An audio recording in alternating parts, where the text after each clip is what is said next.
જરા વિચારો, આ અઠવાડિયે તમારો સૌથી ખરાબ મૂડ ક્યારે હતો? કોઈ નાની વાત પર એકદમ ગુસ્સો આવી ગયો હોય, અથવા સવારે ઉઠીને બસ એવું જ લાગ્યું હોય કે યાર આજે તો કંઈ જ નથી કરવું. આપણે બધા જ ક્યારેક ને ક્યારેક આવું અનુભવીએ છીએ. બિલકુલ. આ તો આપણા રોજિંદા જીવનનો એક હિસ્સો છે.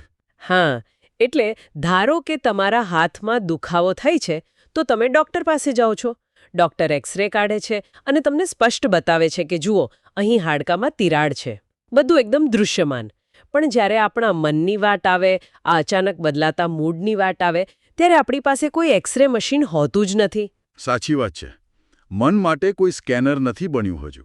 એટલે જ એક જ સરખા સંજોગોમાં અલગ અલગ માણસો કેમ અલગ અલગ રીતે વર્તે છે, અથવા આપણે પોતે જ અલગ અલગ દિવસે કેમ અલગ રીતે રિએક્ટ કરીએ છીએ ને, તે સમજવું બહુ ગૂંચવણભર્યું બની જાય છે. હા, માનવ મનોવિજ્ઞાન એવો કોઈ સીધો બાઇનરી કોયડો નથી જેને આપણે કોઈ લેબ રિપોર્ટમાં પકડી શકીએ. આપણે ઘણીવાર કારણ શોધવા બહાર ફાંફા મારીએ છીએ, પણ હકીકતમાં આખી રમત અંદર જ ચાલી રહી હોય છે. અને આ જ ગૂંચવણને ઉકેલવા માટે આપણે આજે કોઈ આધુનિક સાયકોલોજીના પુસ્તક તરફ નહીં, પણ 5000 વર્ષ જૂના એક અદ્ભુત સ્ત્રોત તરફ નજર કરવાના છીએ. ભગવદ્ ગીતાનો 14મો અધ્યાય, જેને ગુણત્રય વિભાગ યોગ કહેવાય છે. અરે વાહ! આ બહુ જ ઊંડો અને રસપ્રદ વિષય છે. હા, અને આપણી પાસે આની ચર્ચા માટે આદિ શંકરાચાર્ય, સ્વામી મુકુંદાનંદ, ચૈતન્યચરણ દાસ અને મહેન્દ્ર જાની દ્વારા અપાયેલી સમજૂતીઓ છે. અને સૌથી રસપ્રદ વાત એ છે કે આ કોઈ માત્ર ધાર્મિક ચર્ચા નથી, પણ માનવ વર્તનની, આપણા સાયકોલોજીની એક સચોટ બ્લુપ્રિન્ટ છે. બિલકુલ. ગીતાનું આ જ્ઞાન એકદમ પ્રેક્ટિકલ છે. એ જ તો. એ સમજાવે છે કે સમાન આત્મા હોવા છતાં આપણે અલગ કેમ વર્તીએ છીએ. તો સૌથી પહેલો સવાલ મને એ જ થાય કે આ આખી રમત પાછળ જવાબદાર આ 3 ગુણો વાસ્તવમાં છે શું? અને આ બધું ક્યાંથી આવે છે? તો જુઓ, આને સમજવા માટે આપણે બ્રહ્માંડની રચનાના મૂળ સુધી જવું પડે. જ્યારે ચેતના એટલે કે પેલું અવિનાશી સ્પિરિટ તે પ્રકૃતિ એટલે કે ભૌતિક મેટર સાથે જોડાય છે, ત્યારે જીવનનો ઉદ્ભવ થાય છે. ચેતના અને પ્રકૃતિનું મિલન. હા, અને આ પ્રકૃતિમાંથી જ 3 મૂળભૂત વૃત્તિઓ જન્મે છે, જેને આપણે ગુણો કહીએ છીએ. અહીં એ સમજવું જરૂરી છે કે આ કોઈ ભૌતિક વસ્તુઓ નથી જેને તમે સ્પર્શ કરી શકો. એટલે કોઈ પદાર્થ નથી. ના ના, જરાય નહીં. તે મનના વલણો છે, એક પ્રકારની ઊર્જા છે. આ 3 ગુણો છે સત્વ, રજસ અને તમસ. આ નામો તો આપણે ઘણીવાર સાંભળ્યા છે, પણ આજના આપણા રોજિંદા જીવનમાં આ ગુણોને કેવી રીતે ઓળખવા? શું આપણે તેને આપણા રોજના વર્તન સાથે જોડી શકીએ? ચોક્કસ, બહુ આસાનીથી. ચાલો તમસથી શરૂઆત કરીએ. તમસ એટલે અજ્ઞાન, આળસ અને ભ્રમ. આજના જમાનામાં તમસનું સૌથી મોટું ઉદાહરણ તમને આપું. રાત્રે ઊંઘવાના સમયે 2 કલાક સુધી પેલું ઇન્સ્ટાગ્રામ પર, સોશિયલ મીડિયામાં અનંત સ્ક્રોલિંગ કરવું. અરે હા, એ તો બધા જ કરે છે. હા, તમને ખબર છે કે તમારે સવારે વહેલા ઉઠવાનું છે, કામ કરવાનું છે, છતાં એક પ્રકારની જડતા તમને ઘેરી લે છે. તમે ફોન મૂકી શકતા નથી. બસ આ જ તમસ છે. ત્યારબાદ આવે છે રજસ. રજસ એટલે જુસ્સો, તીવ્ર લાલસા અને અવિરત ગતિવિધિ. એટલે કે પેલું આધુનિક હસલ કલ્ચર, જ્યાં માણસ બસ સતત દોડતો જ રહે છે. એકદમ સાચું પકડ્યું. લિંક્ડઇન પર બીજાની પ્રોફાઇલ જોઈને અંદરથી જે અશાંતિ અને કોમ્પિટિશનની ભાવના જાગે ને, કે મારે વધારે પૈસા જોઈએ છે, વધારે પાવર મેળવવું છે, આજે ક્યારેય ન સંતોષાતી દોડ છે, તે રજસ છે. તે આપણને સતત ભવિષ્યની ચિંતામાં રાખે છે. બાપરે, તો આપણે બધા રજસમાં જ જીવીએ છીએ એમ કહેવાય. મોટે ભાગે હા. અને છેલ્લે આવે છે સત્વ. સત્વ એટલે પ્રકાશ, શુદ્ધતા અને જ્ઞાન. જ્યારે તમારું મન એકદમ શાંત હોય, તમે પ્રેઝન્ટ મોમેન્ટમાં એટલે કે વર્તમાનમાં જીવી રહ્યા હો, કોઈની મદદ કરવાની નિઃસ્વાર્થ ભાવના હોય અને વસ્તુઓ એકદમ ક્લિયર દેખાતી હોય, ત્યારે સમજવું કે તમારા પર સત્વગુણ પ્રબળ છે.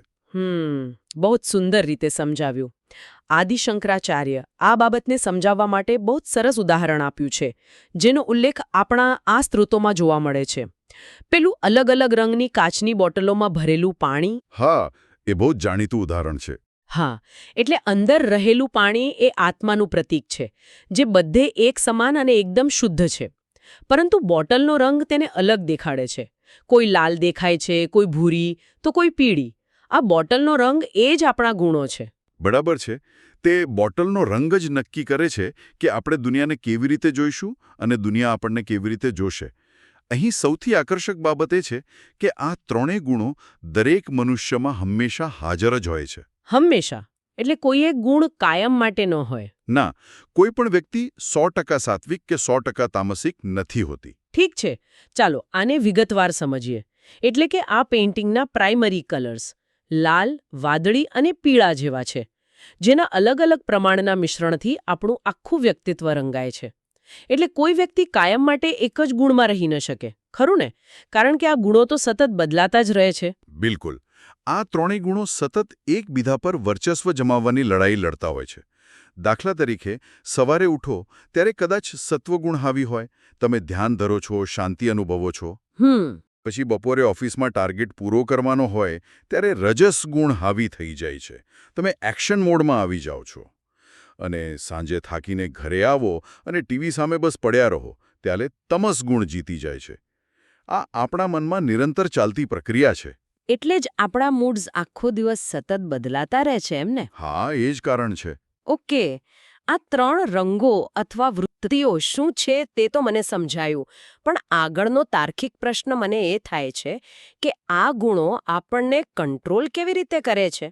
કારણ કે ગ્રંથો કહે છે કે આ ગુણો પેલી મુક્ત અને અવિનાશી ચેતનાને આ નાશવંત શરીર સાથે બાંધી દે છે. આ બાંધવું એટલે શું? આ ખરેખર બહુ જ ઊંડો પ્રશ્ન છે.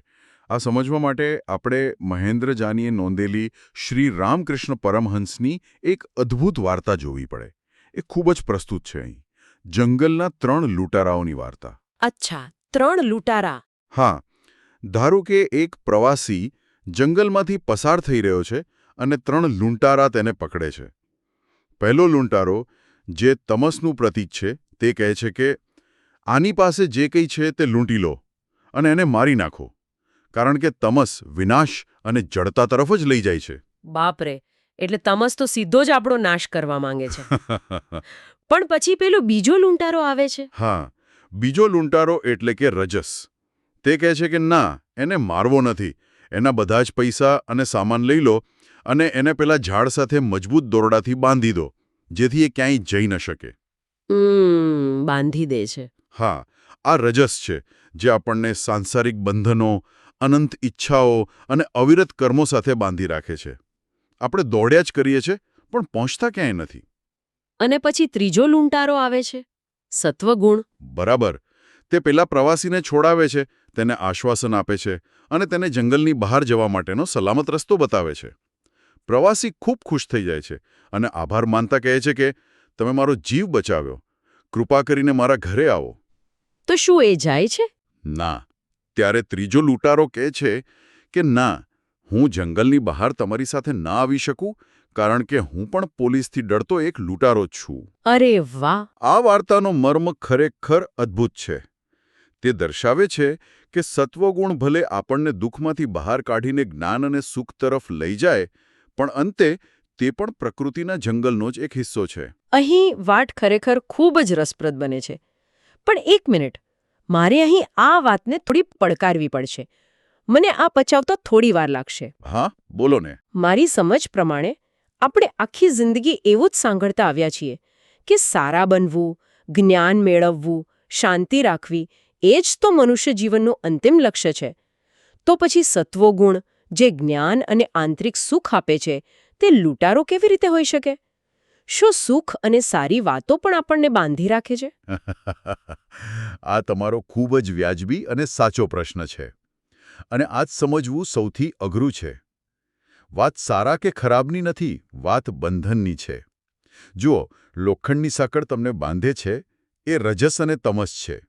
પણ સોનાની સાંકળ પણ આખરે તો સાંકળ જ છે ને? એ વાત તો સાચી. તે બાંધવાનું જ કામ કરે છે. સત્વગુણ આંતરિક સુખ અને જ્ઞાન સાથે આસક્તિ ઊભી કરીને આત્માને બાંધે છે. આજના સંદર્ભમાં કહીએ તો આને સ્પિરિચ્યુઅલ ઈગો અથવા આધ્યાત્મિક અહંકાર કહી શકાય. અચ્છા, એટલે કે કોઈ વ્યક્તિ સવારે 5 વાગે ઉઠીને ધ્યાન કરતી હોય, ગ્રીન ટી પીતી હોય અને પછી એવી લાગણી અનુભવે કે હું પેલા મોડા ઉઠનારા અને જંક ફૂડ ખાનારા લોકો કરતાં કેટલી મહાન અને પવિત્ર છું, તો એ પણ એક પ્રકારનું બંધન જ છે. એકદમ સચોટ. જ્યારે વ્યક્તિ વિચારે છે કે હું કેટલો બેનાની છું અથવા મને કેટલી શાંતિ છે, ત્યારે તે હું પણ એક અહંકાર જ છે. તમે તમારી પોતાની પવિત્રતા અને શાંતિના જ ગુલામ બની જાઓ છો. અને જ્યાં સુધી આ અહંકાર છે, ત્યાં સુધી મુક્તિ નથી મળતી. સત્વ આપણને સાચા રસ્તા પર લાવે છે જરૂર, પણ મંજિલ સુધી પહોંચવા માટે છેલ્લે એ સોનાની સાંકળને પણ તોડવી જ પડે છે. આ તો ખરેખર આંખ ઉઘાડનારી વાત કહી તમે. આ ટ્રેપ બહુ સૂક્ષ્મ છે, આપણને ખબર જ ન પડે કે આપણે બંધાઈ ગયા છીએ. હા, મોટે ભાગે લોકો સત્વમાં આવીને અટકી જાય છે. જીવનમાં આપણને ખબર કેવી રીતે પડે કે અત્યારે આ જ ક્ષણે કોણ જીતી રહ્યું છે? ભગવદ્ ગીતાના શ્લોક 14:11-13માં વર્તમાન ગુણને ઓળખવાની બહુ જ સ્પષ્ટ રીતો દર્શાવી છે. ભગવાન કહે છે કે આપણા શરીરના 9 દરવાજા, એટલે કે આપણી ઇન્દ્રિયો જ આપણને બતાવી દે છે.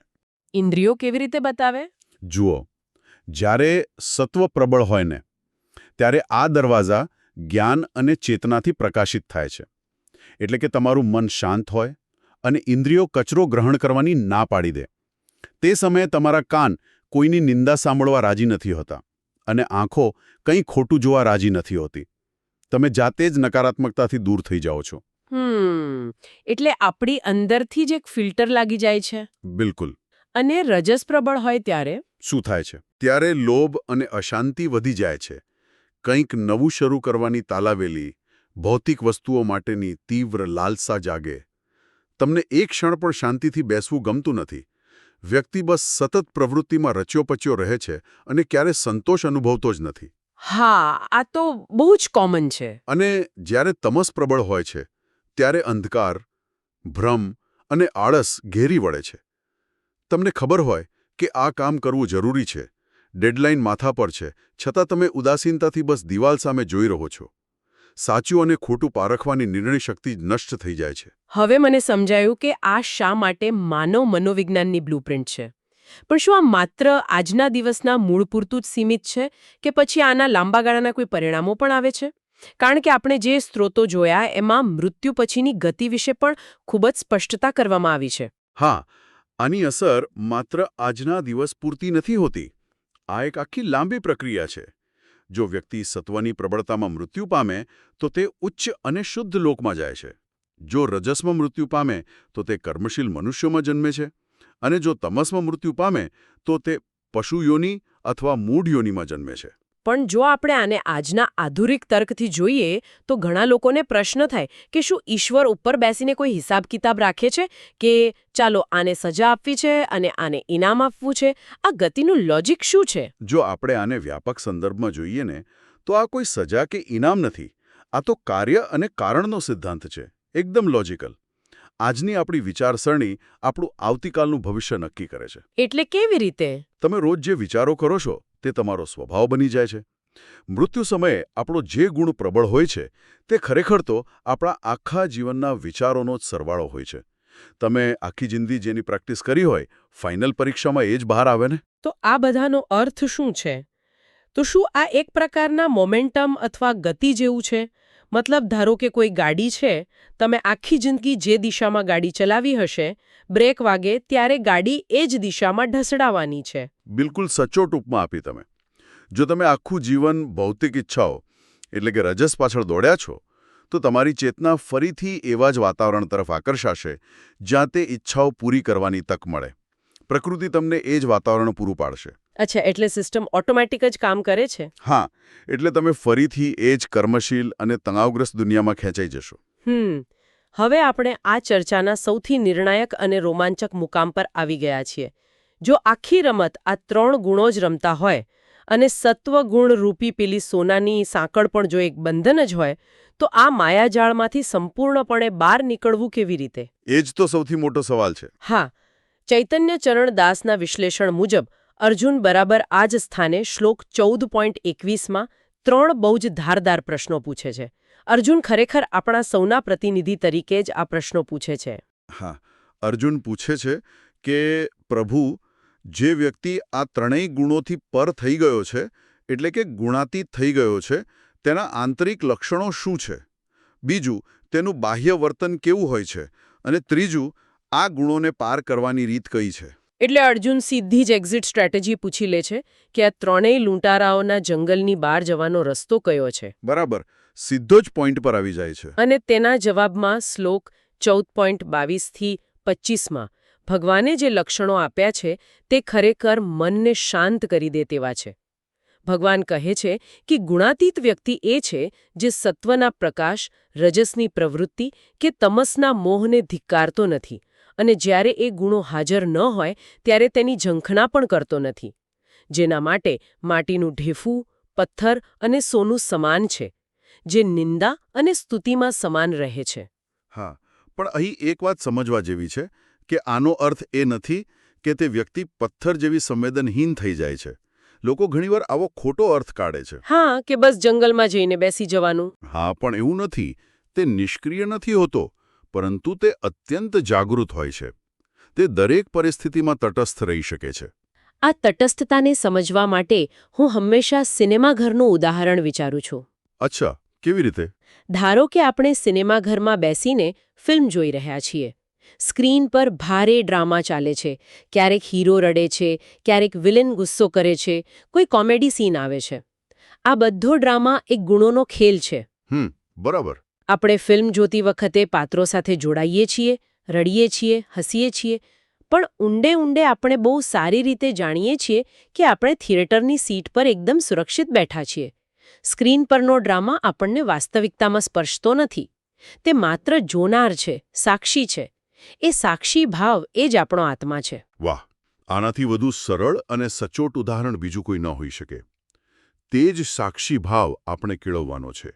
આપણે આપણા જ મનમાં ચાલતા ગુણોને પડદા પર ચાલતી ફિલ્મની જેમ માત્ર જોવાના છે. પણ આ કહેવું સહેલું છે, કરવું બહુ અઘરું છે. રિયલ લાઈફમાં જ્યારે કોઈ તમારું અપમાન કરે કે કોઈ મોટું આર્થિક નુકસાન થાય, ત્યારે આપણને પેલી સિનેમાની સીટ યાદ નથી આવતી. હા, એ વાત તો 100% સાચી. આપણે સીધા સ્ક્રીનમાં ઘૂસી જઈએ છીએ અને ગુસ્સે થઈ જઈએ છીએ. તો પ્રેક્ટિકલ લાઈફમાં આ ગુણોને પાર કરવા કેવી રીતે? આનો કોઈ સચોટ ઉપાય ખરો? આ એક મહત્વપૂર્ણ પ્રશ્ન ઊભો કરે છે અને ચોક્કસ આનો ઉપાય છે. સ્વામી મુકુંદાનંદના વિવેચનમાં આનો બહુ સ્પષ્ટ જવાબ છે. શ્લોક 14.26માં ભગવાન કહે છે કે જે મારી અનન્ય ભક્તિ કરે છે, એટલે કે ભક્તિયોગ અને નિસ્વાર્થ સેવા કરે છે, તે આ ગુણોને પાર કરી જાય છે. પણ આની પાછળનું સાયકોલોજીકલ મિકેનિઝમ શું છે?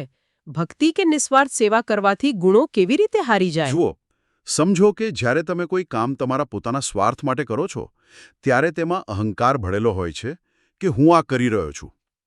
જ્યારે તમે હુંને આગળ કરો છો, ત્યારે સફળતા મળે તો અભિમાન આવે, જે રજસ અને સત્વ છે, અને નિષ્ફળતા મળે તો હતાશા આવે, જે તમસ છે. હા, કારણ કે મારું અટેચમેન્ટ છે એ કામ સાથે. બિલકુલ. પણ જ્યારે તમે તમારા તમામ કર્મો કોઈ ઉચ્ચ શક્તિને અથવા પરમાત્માને સમર્પિત કરી દઈએ છો, ત્યારે આપણો અહંકાર શૂન્ય થઈ જાય છે. તમે પોતાને માત્ર એક સાધન માનો છો. એટલે કે જ્યારે કામ હું નથી કરતી, પણ ઈશ્વર મારા થકી કરી રહ્યો છે એવો ભાવ આવે, ત્યારે પેલી નિષ્ફળતાની ચિંતા કે સફળતાનું અભિમાન બંને ઓગળી જાય છે. હા, બસ એ જ રીતે. જાણે કે કોઈ મહેમાન માટે રસોઈ બનાવતા હોઈએ તો કેવો આનંદ આવે, પણ જો કોઈ કોમ્પિટિશનમાં રસોઈ બનાવતા હોઈએ તો કેટલો તણાવ હોય. નિસ્વાર્થ સેવામાં આપણે અહંકારને બાજુ પર મૂકી દઈએ છીએ. બિલકુલ. અને જ્યાં અહંકાર જ નથી, ત્યાં ગુણો ચોંટી જ શકતા નથી. ગુણોને કામ કરવા માટે એક હુંની જરૂર પડે છે. જ્યારે ભક્તિ અને સેવા દ્વારા એ હું જ ગાયબ થઈ જાય, ત્યારે ગુણોનો પ્રભાવ આપોઆપ ખતમ થઈ જાય છે. તે આપણને સીધા બ્રહ્મની કક્ષાએ લઈ જાય છે, જે અમર અને અવિનાશી છે. આ ચર્ચા ખરેખર આપણા વિચારોની દિશા બદલી નાખે તેવી રહી છે. આટલી ઊંડી ચર્ચાનો નિચોડ કાઢવો હોય તો આપણે એમ કહી શકીએ કે પ્રકૃતિના 3 ગુણોને ઓળખવા એ આત્મનિરીક્ષણ એટલે કે સેલ્ફ ઓબ્ઝર્વેશન માટેનું સૌથી મોટું સાધન છે. સાચી વાત. આ જ્ઞાન આપણને આપણા પોતાના મૂડ અને વર્તનને જજ કર્યા વિના સમજવામાં મદદ કરે છે. જ્યારે મને આળસ આવે ત્યારે હું મારી જાતને કોસવાનું બંધ કરી શકું છું કે હું કેવી નકામી છું, અને તેના બદલે શાંતિથી કહી શકું કે ઓકે, અત્યારે મારા પર તમસ ગુણ હાવી છે. બરાબર. આ સમજણ આપણને આપણા પોતાના અને બીજાના વર્તન પ્રત્યે કરુણાભાવ કેળવતા પણ શીખવે છે. આપણે સમજી શકીએ છીએ કે સામેવાળી વ્યક્તિ ખરાબ નથી, માત્ર અત્યારે તેના પર રજસ કે તમસ ગુણનો પ્રભાવ છે. એટલે આપણે પર્સનલી નથી લેતા વસ્તુઓને. હા, અને સાથે જ એ પણ શીખવે છે કે આપણે આપણા વર્તનના કે મનની વૃત્તિઓના ગુલામ નથી, પણ તેના સાક્ષી છીએ. તો આખી વાતને શરૂઆતમાં આપણે જે એક્સરે મશીનની વાત કરી હતી તેની સાથે જોડીએ. આપણે એક એવા એક્સરે મશીનની શોધમાં હતા જે માનવ મનને સ્પષ્ટ રીતે વાંચી શકે.